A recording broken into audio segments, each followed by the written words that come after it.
Lady Talking Sports. How about those Texan fans? How about the Texan fans? How excited are they? STEFON DIGGS for a 2025 conditional second-round pick via the Vikings. That's what I read. So, wow. Now, is he receiver number one? I don't know. But I do know, which is kind of loco, is that the Bills wanted to get rid of him so bad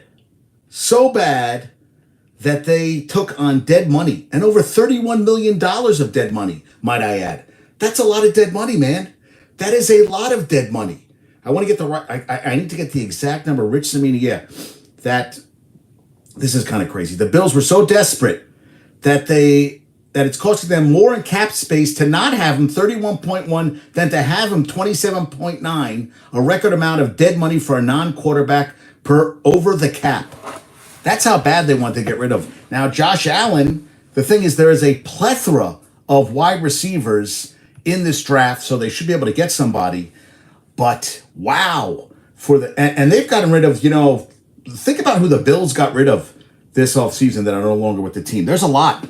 Michigan has joined us. Tomorrow, 5 years of bliss. Thriving, not surviving. We're thriving. She's going to like when I say that. I know she is. No, she's not at all. But that's okay. Yes, 5 years tomorrow. Think about this. Diggs gone. Safety Jordan Poyer. Rams, I think? Tre'Davious White. No, Tre'Davious White.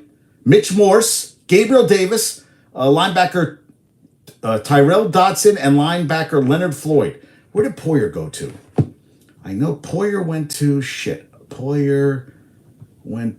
he's one with the Bills, and now he is with Dolphins. And Tre'Davious White went to the Rams, right? He went to the Rams. Yes. Look, they're all gone.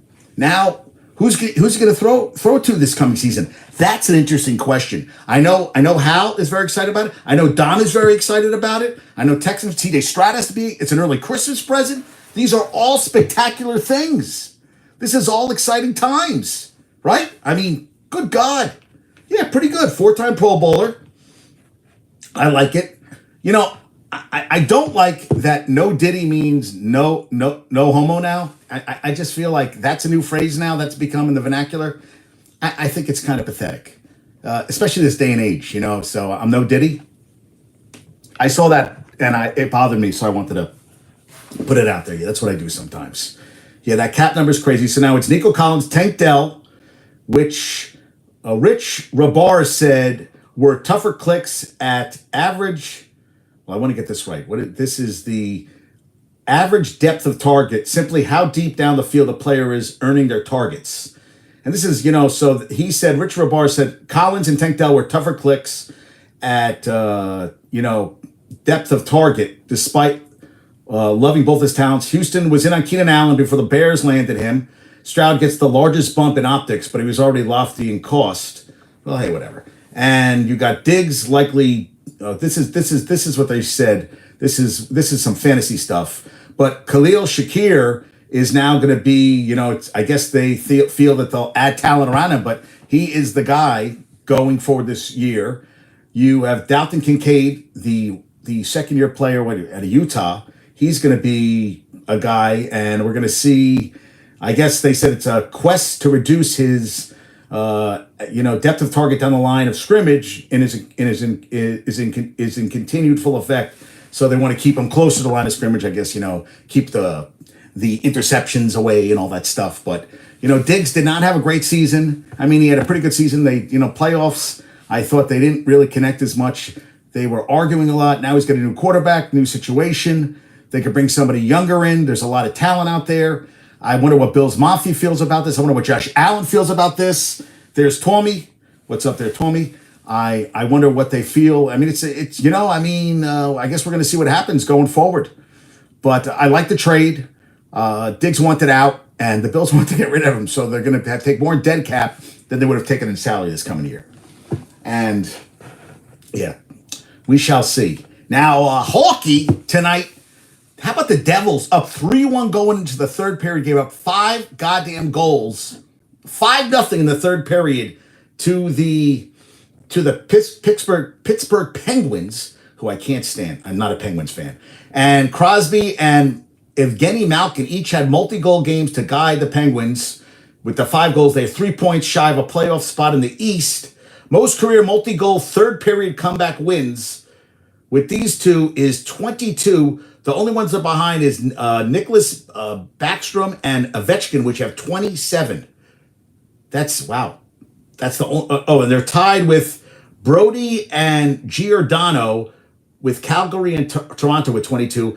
And Ovechkin and Carlson are also have 20. That's kind of crazy. So Ovechkin has that with 2 different players, and Malkin has it. Evgeny Malkin has it also. Had him and Chris Letang have 21 multi-goal third period comeback wins. Crazy. So 2 franchises are dominating that one. And you got to talk a little hockey sometimes. And Anthony Edwards in the win yesterday, 21 points, 5 rebounds, 3 assists, 5 for 16 from the field, 11-11 from the line. Hey, listen, if you can't shoot, you get the charity stripe. You got to take advantage of that. They're talking about yards after catch per reception breakdown.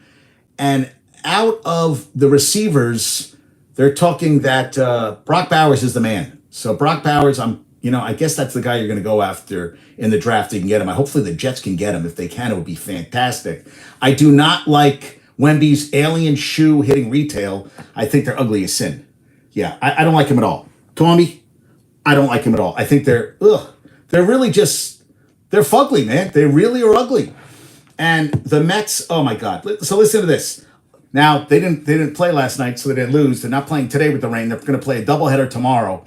So, is that good? Yankees, I didn't know that. First 5-0 start ever.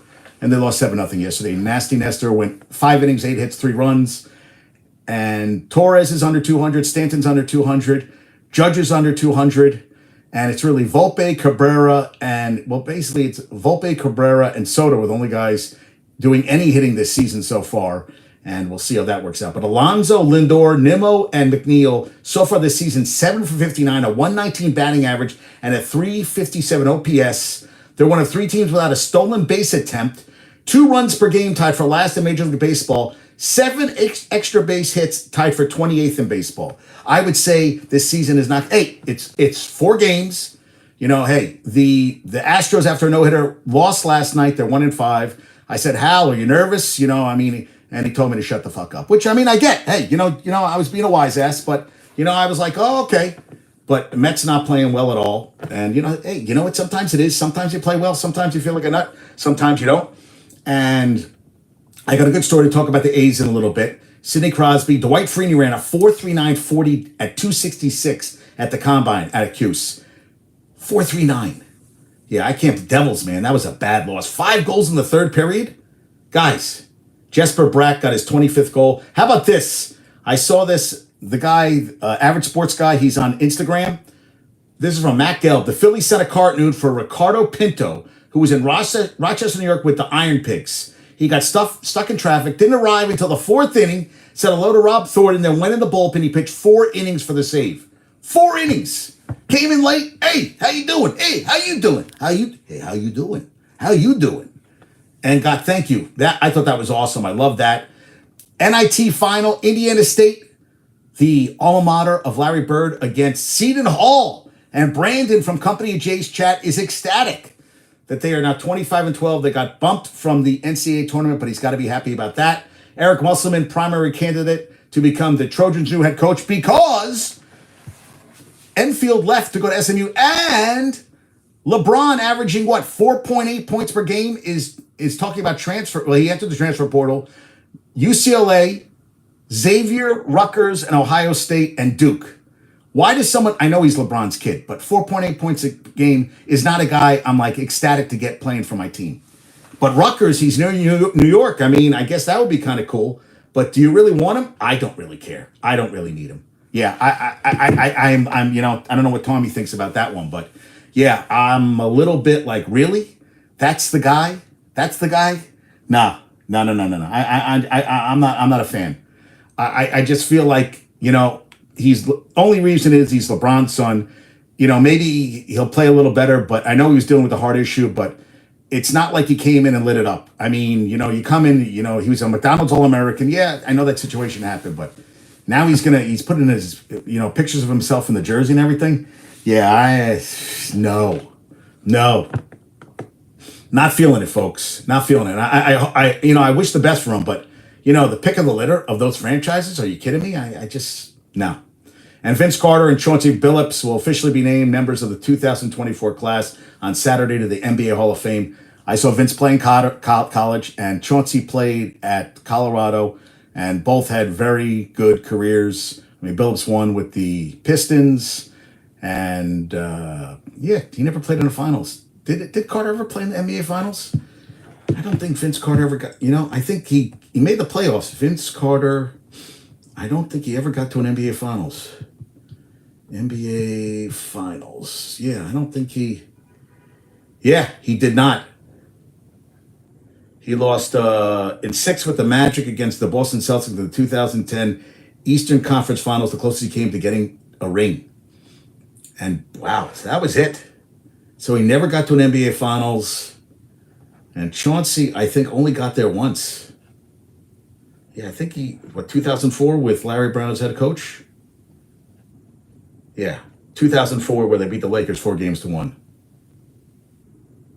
Reached 6 Eastern Conference final appearances in 2 NBA Finals between 2003 2008. Oh, so he went to 2. Oh, I thought yeah.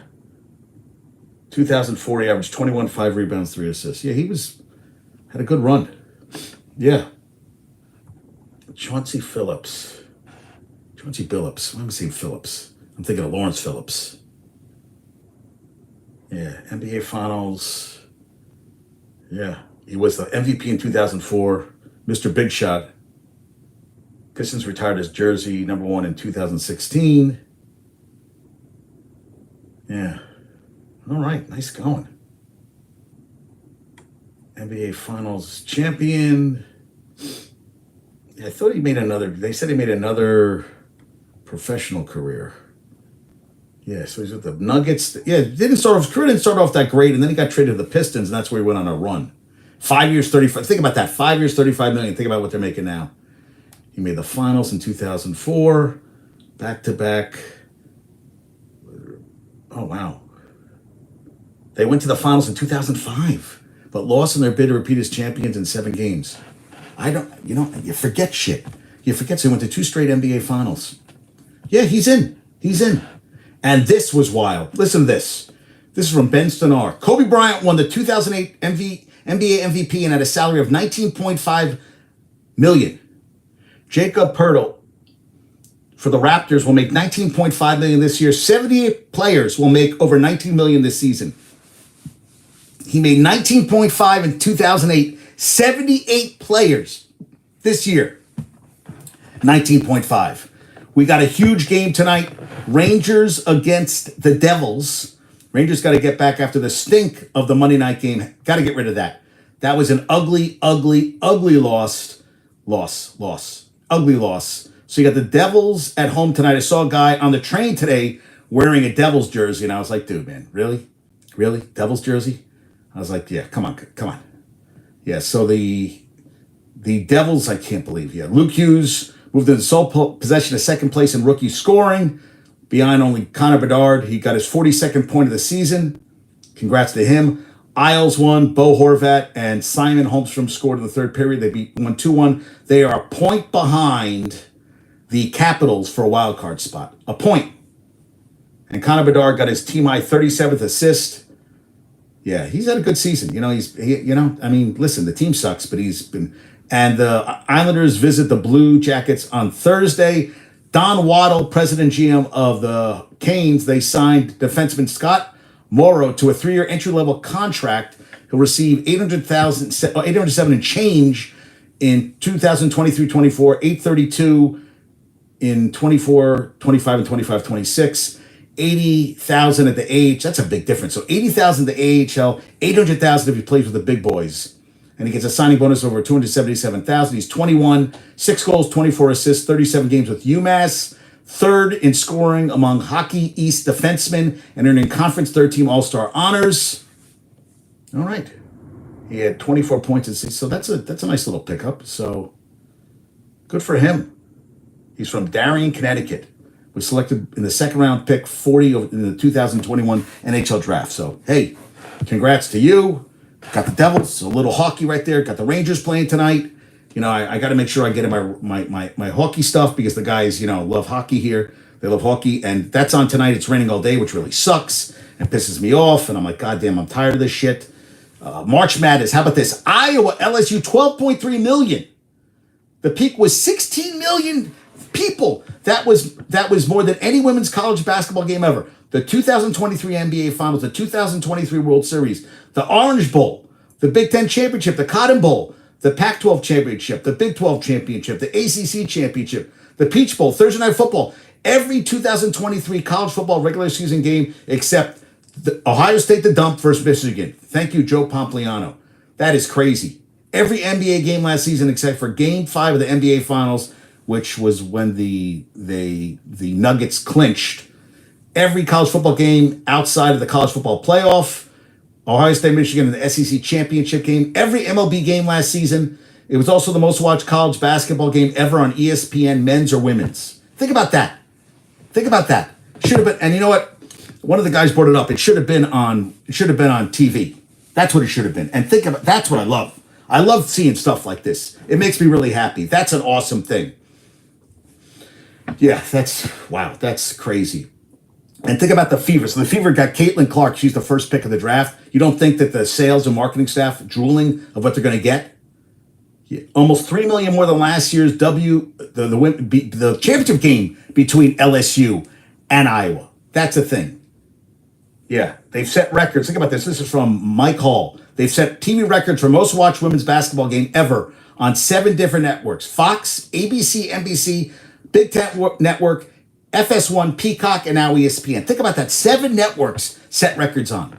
Now, the thing is, how do you top that next season? Well, I think Juju Watkins can be someone they can, you market around. She is going to be a hell of a talent. And Angel Reese is going pro. I just saw that today. So she's going pro. And they had, even for the UConn USC game, average of 6.7, they topped that at 10.4 million. 10.4 million. It would have been the most, even 6.7 would have been the most for a non-final women's game ever. That's crazy. They even outdrew the men in their elite game. The men's, UConn men got 6.48. The UConn women got 6.7 million. Outdrew the men, who are the reigning champions. So the women, and we were talking to Carol today. Gina Auriemma is doing a hell of a job there. I mean, a phenomenal job.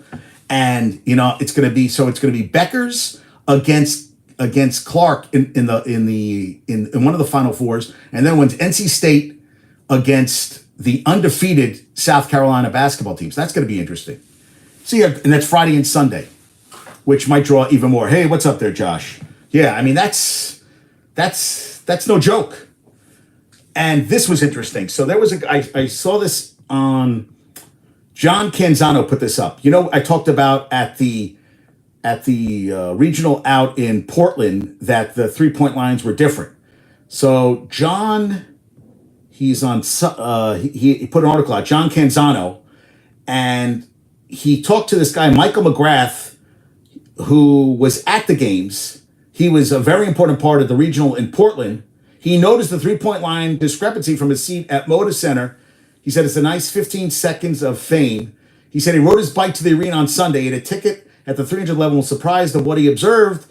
He was watching warm-ups and he noticed that the 3-point lines weren't identical. He said, this can't be. He said, yeah, that is a great one. I agree, Tommy. He said, I can't be the one who sees this first. I looked at it, I took 2 pictures comparing the left and right side and posted it on Reddit and sent it to my wife and said, am I crazy? He wasn't. So the apex of the 3-point line at one end of the court was in fact 9 inches closer to the basket than the other one. So there was a fan sitting directly in front of McGrath who happened to be an arena employee working on the floor. They got the attention of the game officials. A few minutes later, coaches, both teams walked off the distances using their length of their shoes to measure. Then someone got a measuring tape. Then he called his wife and 2 sons and told them to turn on the television. He said the start of the game is delayed. He goes, I think it may be my fault. Now, he's an attorney. He said he's trained, to examine details and take nothing for granted. maybe he was the right person, position to see it. It was maybe just a quirky thing, but 8 basketball teams, a line of game officials, scorekeepers, tens of thousands of fans, and droves of media never noticed the problem until McGrath pointed it out.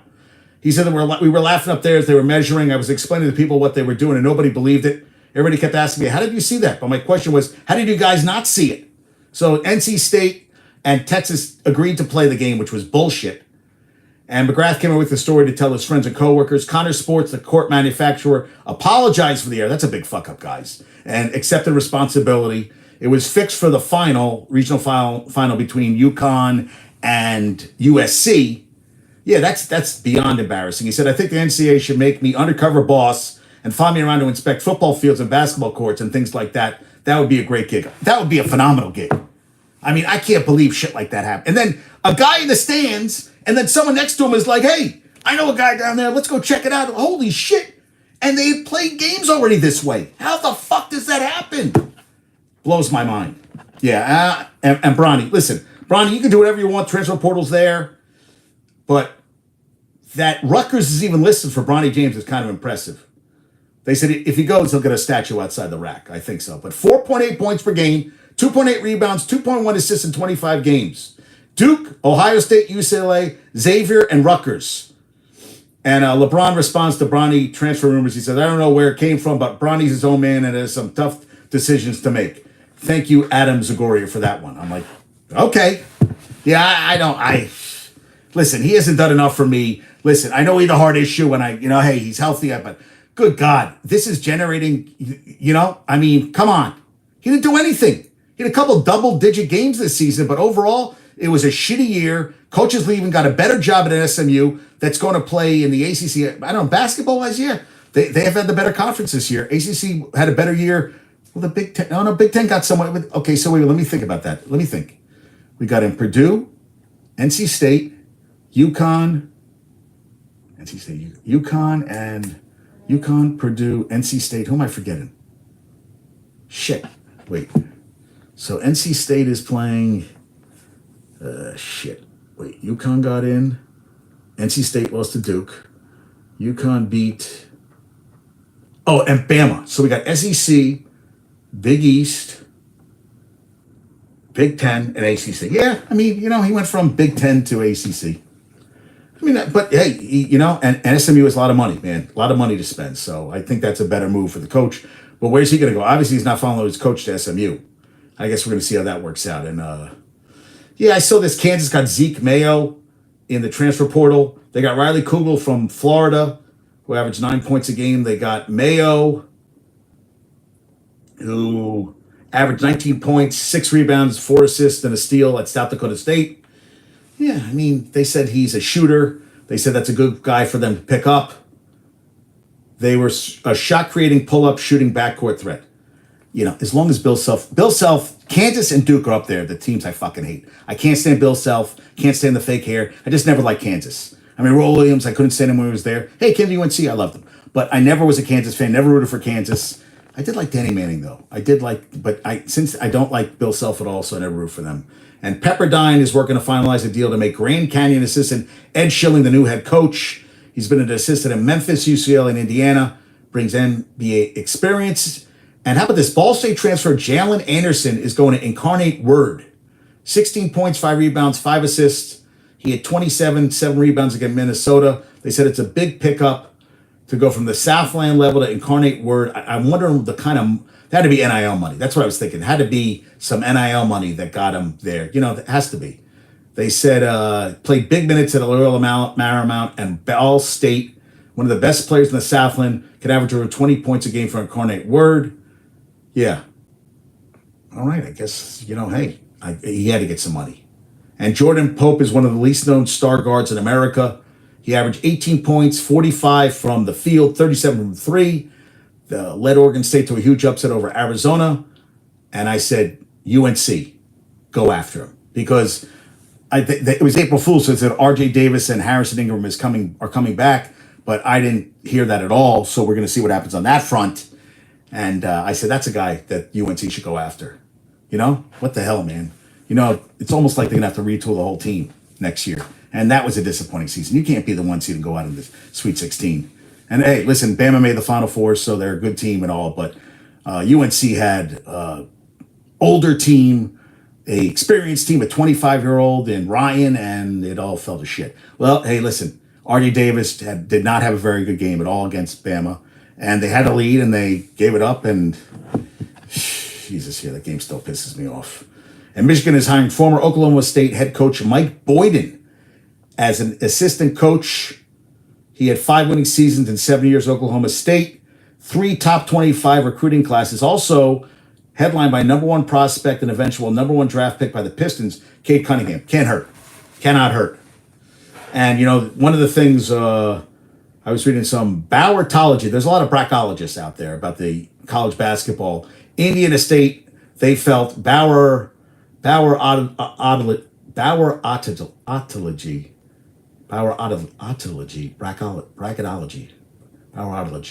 yes. Indiana State was the selection committee's biggest miss. Yeah, I don't know how they lost in the final to Drake. They were 127 games, Ken Pom top 10 in a Ken Pom top 10 league. Hey, what's up there, Saul?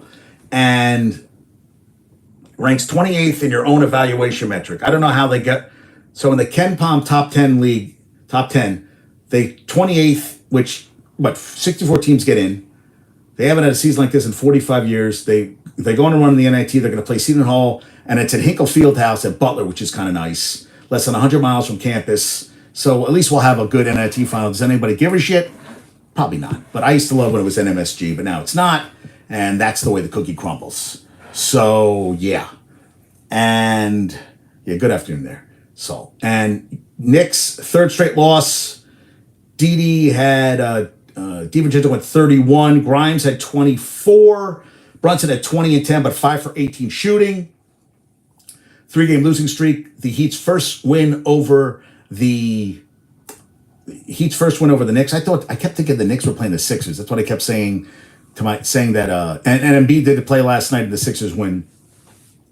So they lost by 10. They got it down to 2. Then it was down to, I remember, timeout, and they just couldn't. And they were complaining about fouls not being called on Brunson, and Bogdanovich had 16. It was really 4 guys scoring, doing all the scoring. And Hart didn't have a good game scoring, and Hardenstein didn't really put up any points. And that's the thing, you can't. That's the thing. You're counting on 3 guys to put all the scoring when the bench. Well, yeah, Bogdanovich had 16, but when you have really, sometimes you need help from other guys, and they had a tough. So that's 3 losses in a row. They should have won in San Antonio.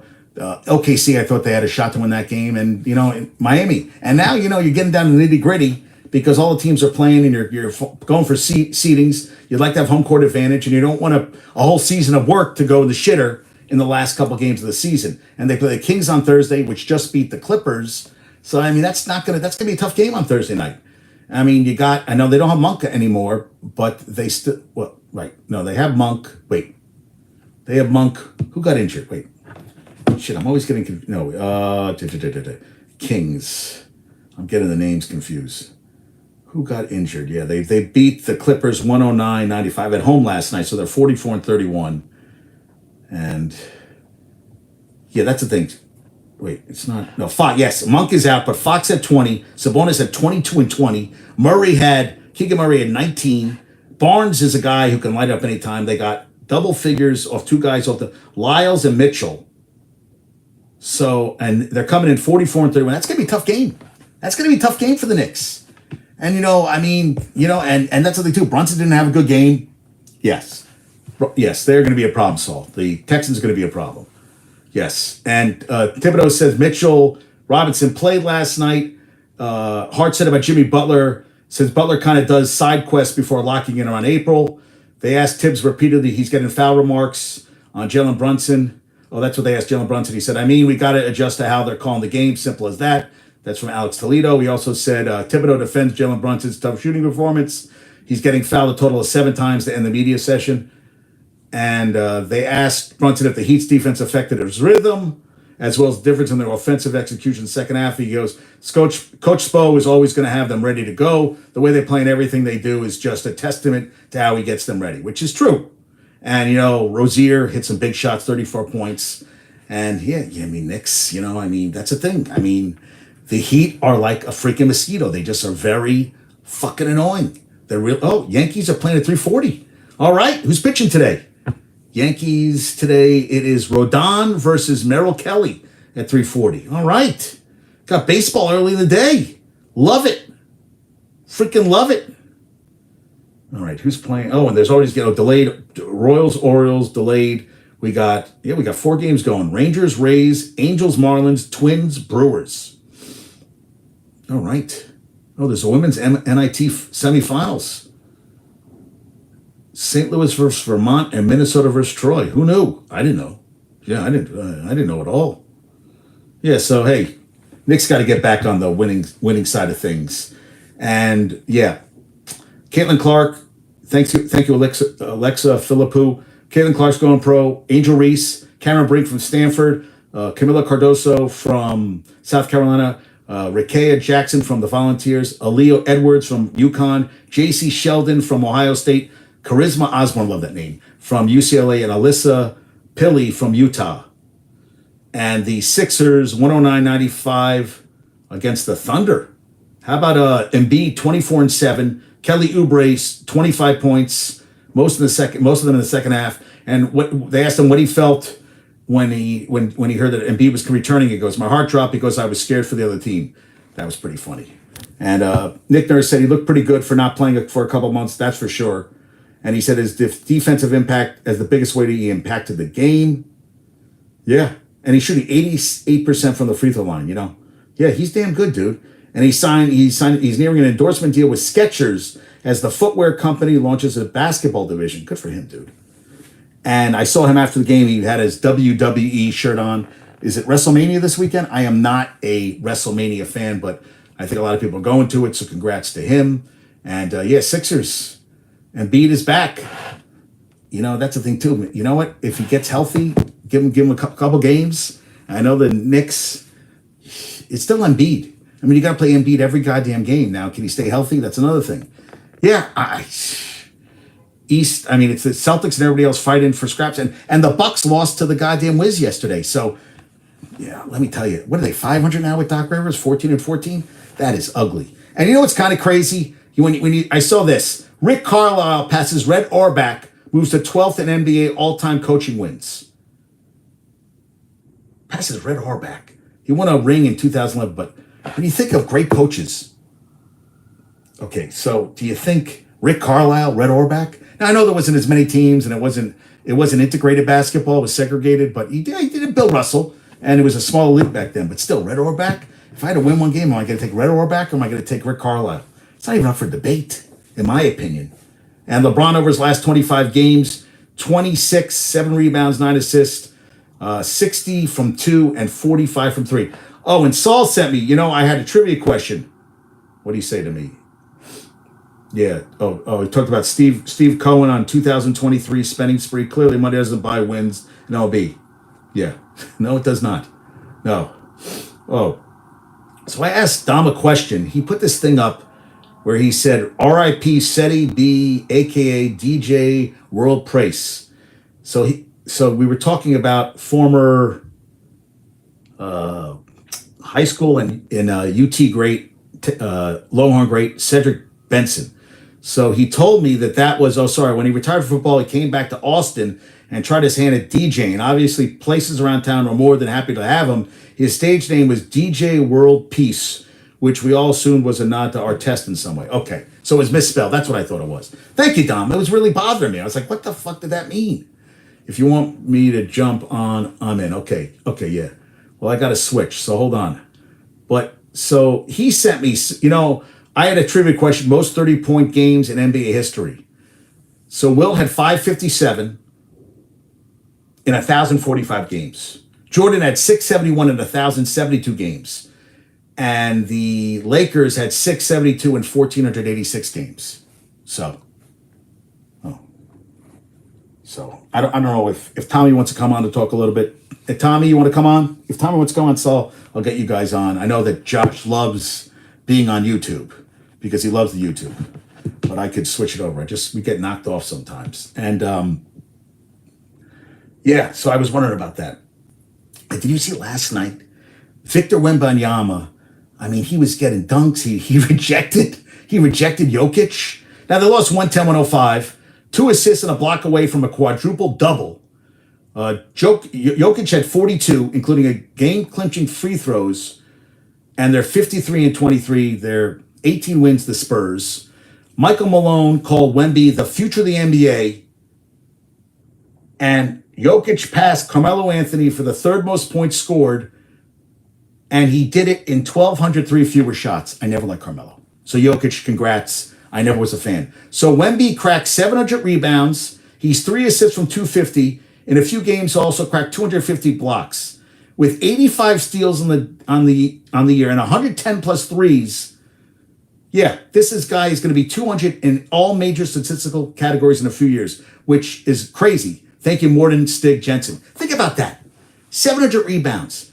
He's going to get 250 assists. He's going to crack 250 blocks, 85 steals, 110 plus threes. This is a guy who realistically could be 200 in rebounds, assists, blocks, steals, threes. I mean, what can he do? And he really is a stick. But you watch him play and you're like, holy shit. Jokic he's blocking, running down the court. Someone misses a shot, he goes right and dunks it. And then finally Jokic dunked over him. But he was exhausted. You could see he was, and Wemby's just running up and down the court. It was, wow. And he just reached 1,400 points and 700 rebounds. Only 2 rookies in NBA history to reach 1,400 points, 700 rebounds, 200 assists, 200 blocks. Who do you think the other guy is? Tim fucking Duncan. Him and Tim Duncan. Wow. He's averaging 21 points, 12 rebounds, 4 assists, 3 steals, and 5 blocks a game. I mean, Jesus Christ. The guy does everything. He is amazing. He just blows my mind. You know, what he does on the court, you're just like, holy shit. Yeah, he is. I look at me. I'm getting all excited talking about it. I'm sweating thinking about it. I love watching him play. Yeah, so what did he do? Okay, so last night he played 34 minutes. Okay, 9 for 29, 2 for 11 from 3, 3 for 6 from 3 throws. Little things he could work on. 23 points, 15 rebounds, 8 assists, a steal, and 9 blocks. 9 blocks in 34 minutes. What the fuck? 9 blocks. Yeah, he almost had a quadruple double. He was 1, 2. Now, I know his shooting wasn't great, but still. He affects the whole goddamn game. And what does Jokic do? Let me see what Jokic played 38 minutes, 42, 16 rebounds, 6 assists, a steal, 2 blocks. Unbelievable. Just, wow. Yeah, he's the king, man. He's the king. So, wow. Just bonkers. And then hear this. So Golden State, they beat the Mavs. Mavs ended a 7-game win streak. 5 in a row for Golden State. Doncic has a triple-double, 30, 12, and 11. That's 41 and 34. The Golden State is. Mavs fell to 45 and 30. They're tied with the Pels. Well, they're in 5th place. The Pels are in 6th, but they have a tiebreaker against them. Now, this is from Jason Dumas. He talked to Steve Kerr. After last night's win, they're 22 and 10, Golden State, their last 32. They're still a game and a half behind the Lakers for 9th place. And they asked him, he goes, this is the best and deepest the West has been since I got here. You're 22 and 10 in 32, and you still can't break in. You can't move up the charts.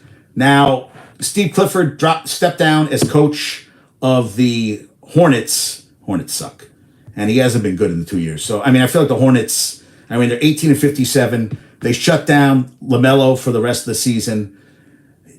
45 and 112 in 2 seasons. I don't know how this guy's been a head coach.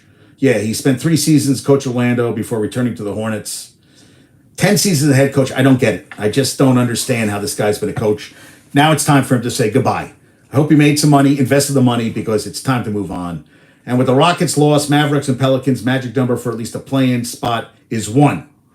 And then they had this. NBA University had the most field goal attempts between 5 and 9 feet. Jokic, 317, and he's 61%. Jaren Jackson, 290, he's 44.8%. And Brunson, 287 between 5 and 9 feet, 54%. Yeah, that's pretty. So he's number 3. Yeah, that it works. It works. The Yankees lost 7-0, and Nick Ramirez, who they designated for assignment was sent to the Dodgers for cash considerations. All right, good for them, dude. So they lost 7-0. They're playing today. They're 5-1. Lindor's 1 for 16 with the Mets. .063 batting average. 8 runs first 4 games for the Mets, tied for fewest in Major League Baseball. Doubleheader tomorrow. Now this is the 2023 operating income in millions of dollars via Forbes. So this is operating income. So the Orioles are at 99 million, and the Yankees are at 2 million. That's their operating income. The Mets are at minus 292 million. And Steve Cohen says he views owning the Mets as a philanthropic endeavor. That's exactly why I bought the team. If I can make millions of people happy, how cool is that? I view it as a civic responsibility. Yeah. If. That's a big if, guys. That's a big if. All right. Oh, they want to come on? All right, guys. All right. Josh, sorry, I'm switching.